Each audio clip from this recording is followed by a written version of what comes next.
Howdy, howdy, howdy. I bid ye welcome to the Honorable Marketing B-Sides podcast. I'm your host and judge, jury, and executioner, Tom Hootman. I'm also the CEO of Mixtape Digital. That's not relevant right now necessarily. Thanks for joining me. This is another show where everyone's a marketer and no one has it figured out. And what's funny is I think this guest has it pretty well figured out, but he's so humble. He won't admit to having any of it figured out, which is why he's a great guest. Also, I'll say this. Every once in a great while, you realize that the old joke about it, maybe it's the friends we make along the way. I first met today's guest when I was literally a puppy in this industry. I think this might have been in my first handful of pitches. And he was on the brand side. He was in-house. And there's a lot of talk in the industry now. People are in-house and then they go to an agency or agency, then in-house, and then they do their own consulting and they freelance and then they're 1099. There's a fluidity within the industry. And one of the things I was most excited about to talk with today's guest about was the fact that he's hit for the cycle. He's hit for the cycle when it comes to marketing roles. This guy's done it all. In-house executive. He's been freelance consultancy. He's been agency. He's done podcast promotions. He's done it all. And what I love is the perspective he brings to the conversation, having worn all those hats or lived all those lives, that I just was fascinated by. I mean, I'm a one-trick pony for the most part, being an agency guy through and through. So I'm always really excited and genuinely curious to hear the perspective of someone who's done it all or more than one thing like me. Today's guest is Marc Bitanga. He is someone I've known for goodness 16 years now. Truly amazing individual, fascinating conversation. And I do hope and trust and know you're going to enjoy it just as much as I did. Please, always send me your hate mail, negative feedback, deconstructive criticism. You can throw tomatoes at my house, whatever you want. I want to hear from you. Let me know. And always, as always, also please like, subscribe, whatever you want to do. It's your world. I can't make you do anything you don't want to. But you better damn well enjoy this episode. Have at it. Kathleen and Sound. You ran marketing for a podcast. Like, you're a podcast guy. So, like, I love talking to a pro. I don't know. I wouldn't call myself a pro. I was maybe early, but still like a pro, I'd say. Like, there are a lot of people. I mean, I never thought I'd be doing this ever. And it was one of those things I always wanted to do, but I was like, I would never have the guts. And then finally just decided, fuck it. I'm just going to do it. I love doing it. I had a podcast called Growing Pains, and this was when I was Cameron based. Sorry.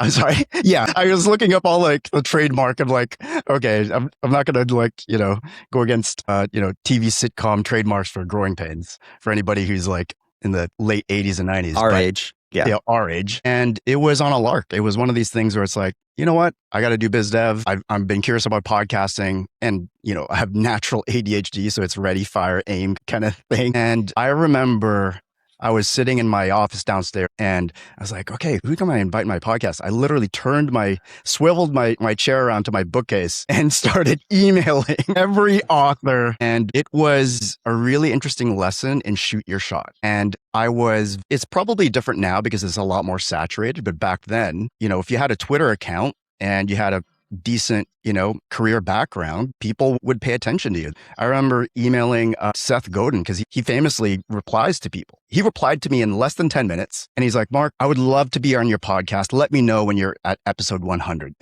I should have taken a screenshot because it was the most lovely rejection letter I've ever had. That's so kind. And that's a great benchmark, right? Like, yeah. It was a great benchmark. And you're probably feeling the same thing, but I felt like I was cheating the system because it was fun for me. I got basically a thought leader on the podcast. I had VC folks, I had marketing folks, I had authors, I had April Dunford when she was just promoting her book at the time. I remember one podcast, I had a CEO, and then we wrapped up the podcast and we're off air, so to speak. And she goes to me, "This is dangerous." And I go, "Why?"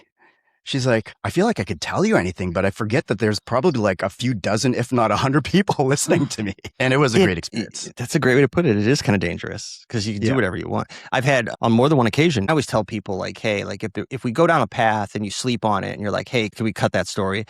People have cut references or stories out because they were like, like it's just a little, and it's one of those things where you get going and like, it's a sign of a good conversation, right? It's a sign of a great conversation when you feel like, you can just be you. Yeah, you can just, it's interesting because you can just be you. You and I first met in 2011, 2012 when you were in-house. Yeah. And I'll say like one of my favorite parts of hosting this podcast is that I try to catch up with folks for like 30 minutes, just like before the show, like a week before. And we talk about the show, what we want to talk about. And like, that's honestly my favorite conversation. That ends up being the podcast because you're like talking and you're like, wow, like this is the podcast. And getting to glean information and like advice and like talk to people, it forces you to stop your world. Like it forces you to stop and like step outside of meeting to meeting to meeting, to pitch to pitch to pitch, to client to client to client, and slow down for a minute, which I love. Just have a conversation. Just have a conversation. A non-transactional, let's just have a great conversation. Yeah. And the hard part is when I reach out to people to be on the show, it's you shoot your shot. It's like anything. You get ghosted most of the time. When you're legitimately like, I'm not trying to sell you anything. Like, I really just want to talk to you. And it's like, I'm working through all of it's like, it's the fun people. Like, I don't just talk to marketers. I talk to actors and musicians and people I really admire. And like, I will reach out to people who work in incredible roles with nothing to do with marketing because I just want to meet them. Right. And that's like the fun part of the job. A little bit of fanboying that goes on. Yeah. There's been times where I'm like, okay, I gotta ask really good questions as opposed to like asking what I want to know that's just unique to me and nobody else wants to know. Totally. We were talking about this. So like you and I met a long time ago. Mm-hmm. You've worn multiple hats. So you were in-house when we met. You've been agency side. You've been fractional CMO. What I loved about this conversation is that there's a lot of people who've been agency and then gone fractional consultant. There's a lot of people who've gone agency in-house or in-house to consultant. You've kind of like you've got the bingo card pretty much filled out. Yeah, so like, that's a polite way of saying it. Yeah, no, absolutely. That's not a bad thing. But like, I know I've got my like little like spiel when people like ask me what I do. Like when someone at a party asks you what you do now, like what do you tell them in that 2 sentences, 3 sentences before their eyes glaze over and they like nod and pretend to know what you do? For folks that aren't in the marketing industry, they would have this images of Mad Men style. So you do a whole bunch of advertising? I'm like, yeah, kind of. Like I would hedge it. And for a while I would do that. And then I would kind of say, then I'd try to correct them like, hey, you know what? I spend more time in spreadsheets than I do in the creative brainstorming room. Nowadays, I just let them believe that I'm a Mad Men marketer because I don't want to burst their bubble for some reason. And it just makes it just much more flowing as opposed to like, what a nerd. Yeah, no, I do the same. Marketing for me. I do the same thing. I do tell people, I'm like, they're like, so like advertising? I was like, yeah, it's like Mad Men sometimes with a lot more spreadsheets, but on the internet. Like, yes, we do pitches. And yes, I've had a lapel mic in a room, like a giant, like we were at University of Chicago in like an actual lecture hall. And I've had some weird pitches that are like very Mad Men, like standing in front of like a PowerPoint. And it's most of the time we're sitting in a conference room. Yes. And we're talking about what we're going to do for them, but it's a lot less like pitching ideas, more so than pitching strategy. And then people then nod and wander off with their drink and pretend to know what I do. Yeah. I used to try to reframe it and say, no, I do B2B marketing and this is kind of what it's like. And then they just kind of quietly fade into the background like that Homer meme going into the hedge. Just like fade back. Yeah. Like, I'm going to move on from this guy.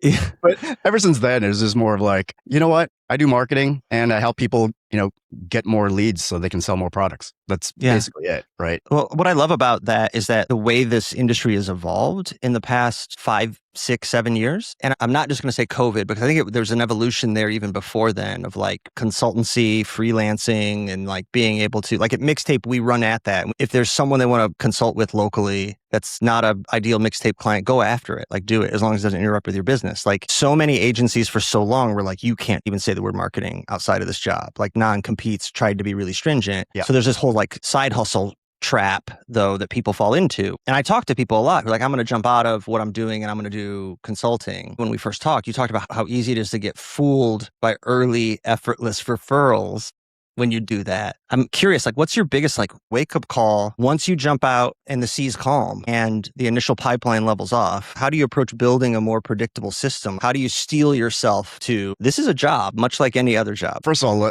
I'll put a massive disclaimer. It's not like, I've got the holy grail and I'm just kind of keeping it to myself. As you probably know as well, you're just learning all the time. You're just tweaking the machine, adding on, what have you. I remember when I got to a point in my career where, I was Vancouver B2B marketing famous. That's such a niche. It's a very tiny, niche. right? Vancouver's a beautiful city, but it's still very niche. Yeah. A marketer who does pretty good work will be known by the right people at some point in time in their career. And I remember I was working in-house. I was at Hootsuite around the heyday of Hootsuite at that time. Just to frame it up for everybody who doesn't know about Hootsuite, social media marketing platform or app. When I joined, we were around 150 people. In about 4 years, we were about 1,200 people. I didn't realize you joined when they were that small. I knew you were there a while. That's crazy. Yeah. The way I described it was like, it's kind of like going into hyperdrive in space and all the shingles are falling off your spaceship. Like we were moving fast. And so I had a more than full-time director of growth role at Hootsuite where I was working maybe 50 plus hours per week just on my job alone. And every once in a while, someone would say to me, hey, want to help me with my advertising or whatnot. And so without any effort on my part to side hustle, they would just come in and kind of just land on my lap. And it gives you this false sense of, wow, this is easy. The fish just jumped right into the boat. Wow, this is great. And when you couple that experience with all the narrative that's the romanticization of entrepreneurship that's online, where everybody's like, it's great, you can work whenever you want, and et cetera, et cetera. When you pair all that together, it kind of lulls you into this false sense of, wow, maybe I should do consulting. Maybe I should jump into doing this full time. There's a romanticism. Yeah, because it was easy. It got to a point where I was managing my side hustle at the time, in addition to my full-time director job. I was managing paid media on the side, on the evenings and weekends. And I remember at one point in time, I took a look at the platform system and I was managing about $1 million on the side on evenings and weekends. It's a hell of a side hustle at this point. Yeah, it was a growing side hustle at that point. And I was managing campaigns for Toyota Canada. They didn't know because I was white labeling for another agency, right? And I remember it got to an inflection point where it was like, okay, I could continue down this route with this startup, or I could explore this unexplored route of entrepreneurship. I've always been entrepreneurial. I've always been side hustling, but this is the first time where it's like, okay, maybe I should take this seriously, right? Yeah. And not to get through the whole thing with, I called it agenzio because I thought it would, we would be taken seriously. Some made up Italian word of agency, right? It's good.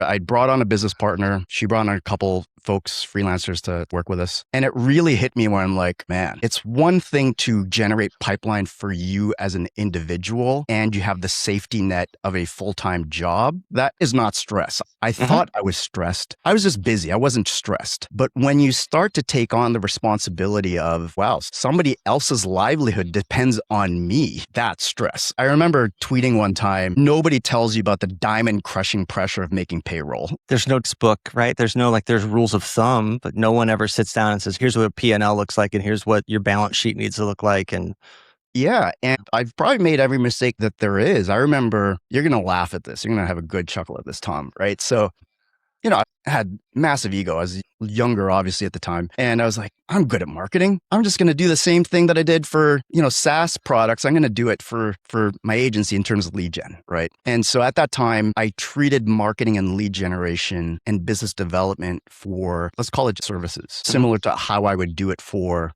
a SaaS product. It was like a dumpster fire of failure, right? I remember, and this is before AI, I had this great idea of like, okay, I was going to do some light account-based marketing. I'm going to target specific accounts. And then I created custom audits for these brands. And I'm talking about, they had the logo. It was completely custom. This is all the things that, you could be I like doing this better. idea so far. Yeah. Right. And I even got, because this is before AI, I got someone on Fiverr to help me out for some research. I probably sent out around 50, and I'd spent probably easily minimum 2 to maybe 4 hours per each one of those. And guess how many people I got out of that? How many clients I got out of that? 0. I had one reply, Yeah. and it was, Mark, I recognize the game, and I just wanted to say thanks for this. Someone looked at it and said, this is some legit fucking work. And that was a big punch in the teeth of like, hey, dummy, this is a different world. You really have to learn about what marketing and business development is like for agency or professional services or fractional. Like, it's the same underlying principles, but it's not the same. Yeah, it's easy to fool yourself. You lull yourself into a sense of ease when you work for a company. I've worked for 2 amazing agencies that have had tremendous followings. And the first was PPC Hero. We had the conference, and we tested outbound and SDRs. We weren't an outbound agency. Like, the clients who would come to us from outbound were tougher clients. They always are tougher clients because they don't know you. There's no referral. There's no connection. You have to prove yourself. And they quit sooner because I always say the people who answer the phone like answering the phone. So they're going to answer the phone after they hire you with the next agency. And we were an inbound only agency. And it's hard work, but it's still like the phone's kind of always ringing and they're just like a steady stream. I feel bad for people who think like, oh, I'm going to jump out and it's going to be easy. It's not, because like that referral network dries up and you really do have to, in my opinion, put yourself out there naked and be like, this is who I am. And here's what we do, hire us, and know that if you put good out there with no expectations, you'll get something back eventually. Your example with the 50 audits is an insane amount of work, man. And also, you say it's a punch in the teeth. It's not, though. It's a sample size of 50 and you got one reply. Like, as a reply rate on an email campaign, if someone sends 10,000 of those, right? Like, they would take that all day long.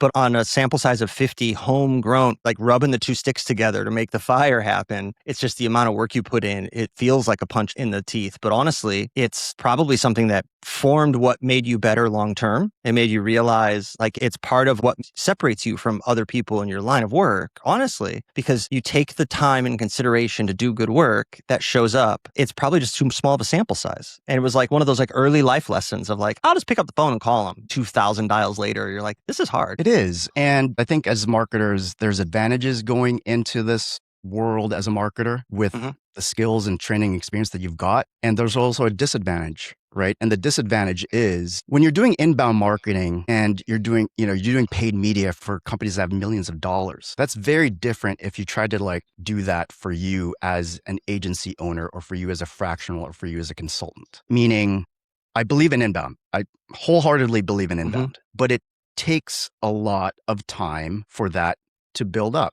And it's not just content marketing I'm talking about. It's even your personal name. I won't even call it a brand. It's like your name and reputation and people recommending you. It takes a lot of time. And so there's this period of time where you've got a bunch of referrals because of the work that you did. You're doing great. And then pipeline dries up and then your network's kind of, you've exhausted your small network and you're not driving enough pipeline from your inbound yet. So guess what? You got to roll up your sleeves and start doing business development. When I say business development, you're trying to cultivate relationships and build trust as fast as possible. And the only way to do that is to just do good work, put out great content on how you do it, and shake a few hands in person, right?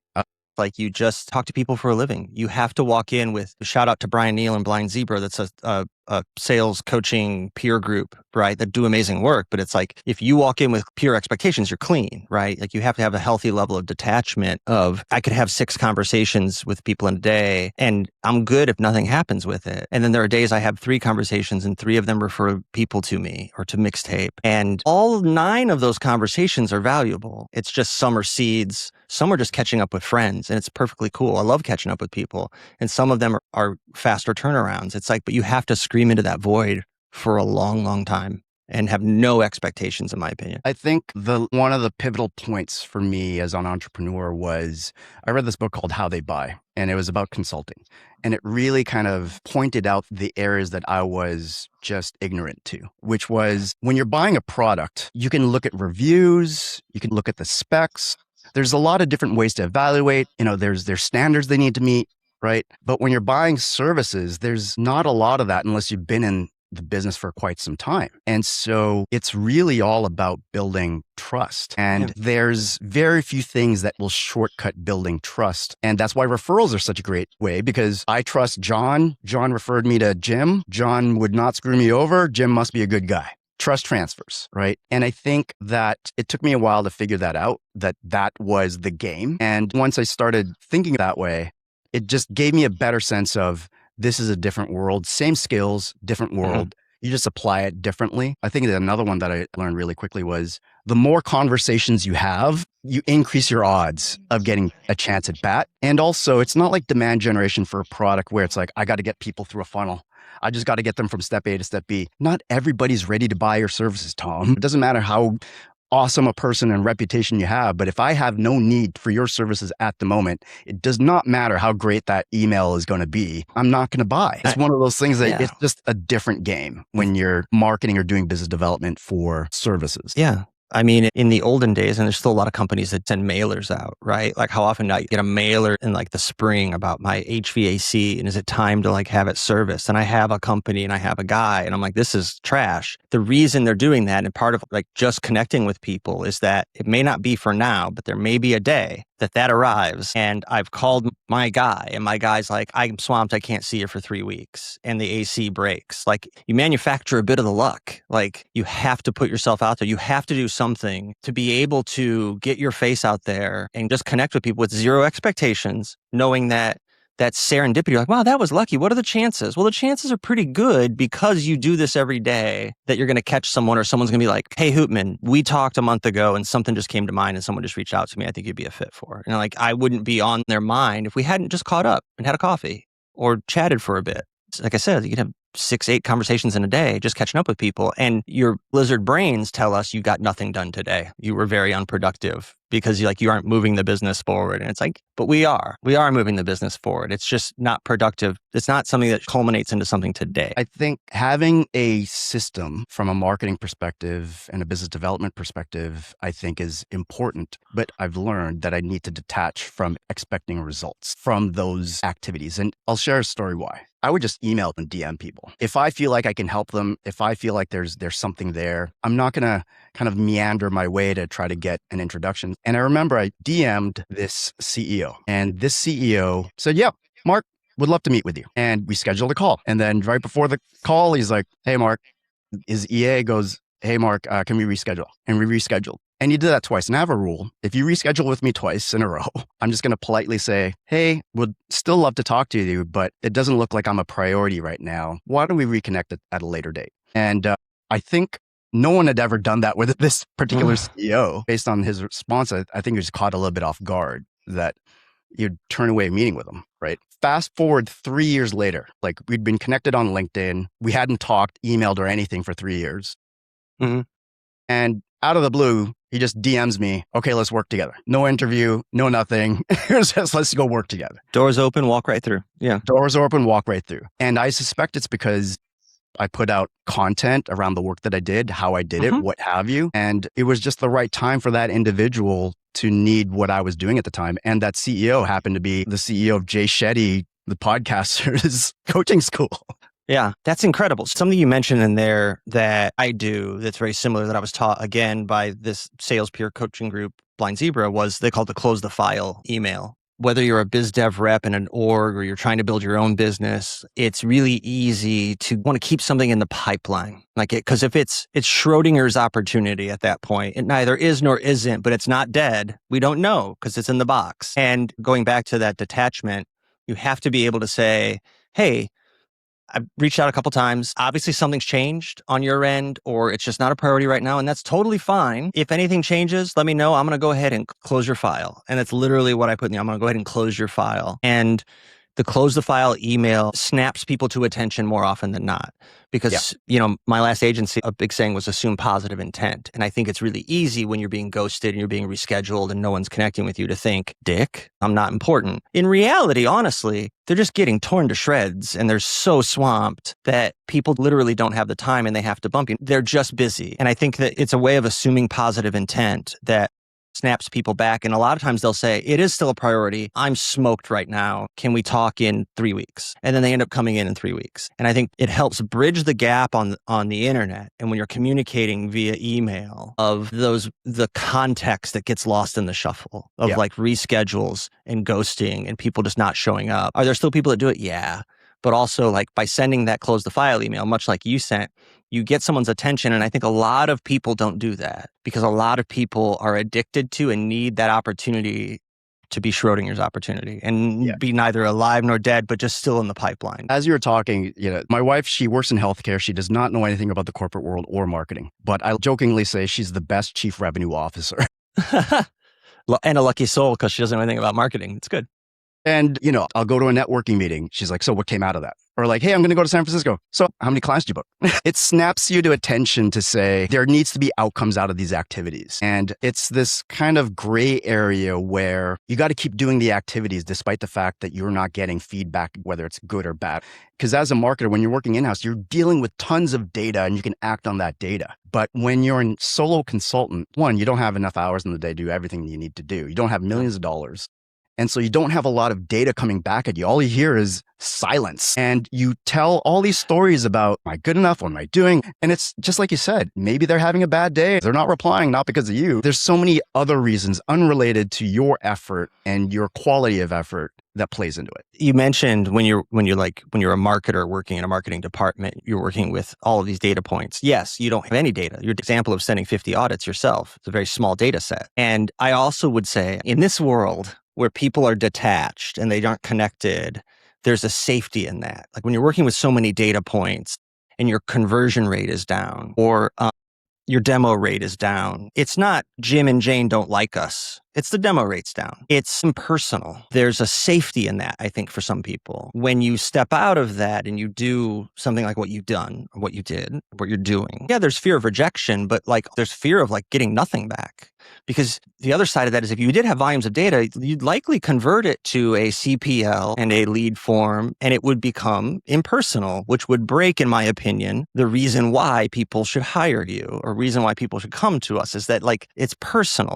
Like I want people who still think business is personal. I have a team of amazing people and I want to work with really good people. I mean, it doesn't mean you can't like hold us accountable. And if you're disappointed, tell us, but like, don't be a dick, because one of the graces of stepping out of a corporate world is not being forced, like to work with people who you didn't want to work with because you just couldn't make the decision. You had to try to save that client no matter what. When you and I both know there are times when you just know how it's going to end. And I'd rather cut it sooner and preserve the team's psyche and make our culture better by effect than to try to make it work when it really clearly isn't. It is. And I would be lying if I said, hey, you know what? I had the velvet rope and I never let anybody who wasn't the right fit through. I think what I've learned out of those experiences of taking on not so best fit clients has been the effect outside of working with that client. It affects your personal life. It affects your outlook. They're eating up a lot more energy. And I think the hard lesson I learned is when you make a small compromise and bring on not the best fit client, guess what?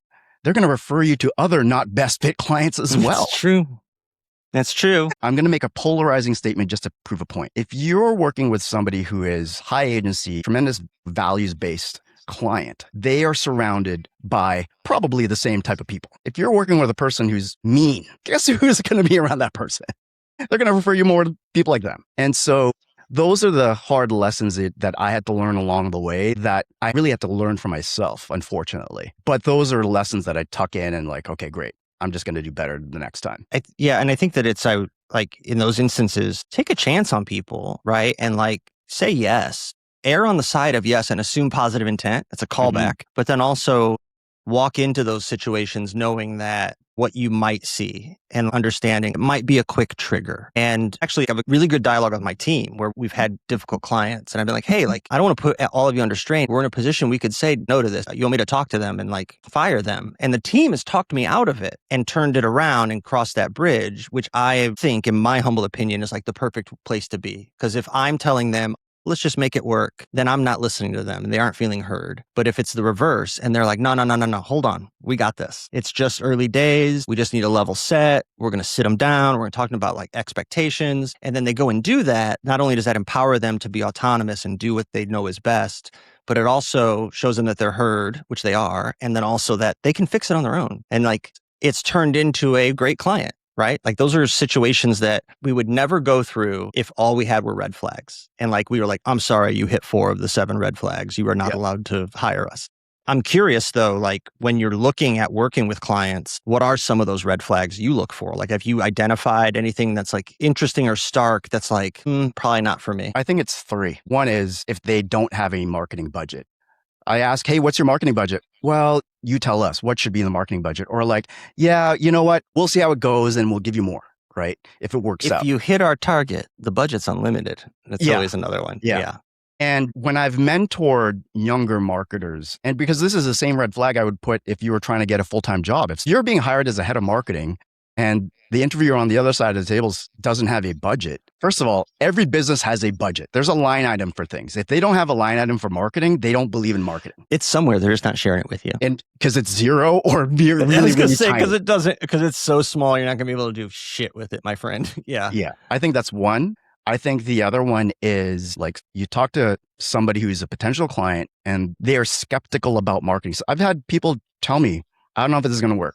Or like, someone told me we should be doing this. That's kind of a reddish flag to me because you're entering a situation where now you're on your back heel. And now from day one, you're not just there to prove yourself. You need to prove that marketing works. And I don't think I've ever been in that scenario that's worked out because they're already looking for where it's going to go wrong as opposed to where it's going to go right. It's a fantastic point. Accurate red flags. And it's interesting because at this point in my career, we're vetting you today just as much as you're vetting us. And while the predominant majority of the slides we deliver and the content we present to them is our strategy, our approach, and why we're a great fit and why they'd be fools not to hire us. Fools. There are slides in there very much like, here's what a great client looks like. And here's what a 90-day roadmap looks like that's realistic. And when we present that, I'll even say, we're vetting you as much as you're vetting us. And this is to level set. Like, because if a client hires you, and we've all had those clients who like one week in, they're like, where are my results?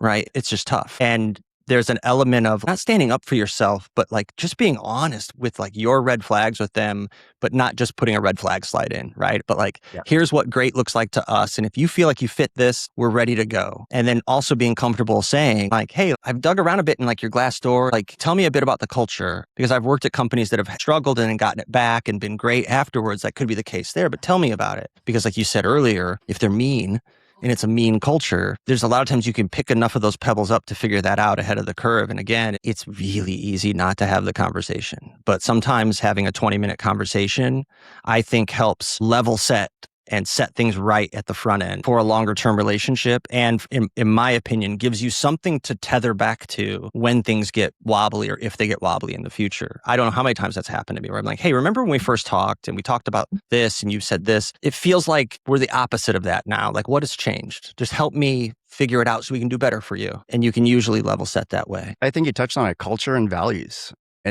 I wouldn't say it's a harder one, and that's more of a vibes check more than anything else. If we align on values, meaning like you treat people kindly and speak kindly to others, I love working with those individuals. I love working with those companies. But if they have a culture that's opposite of that, maybe we're not going to work out here. Maybe we're not a good fit.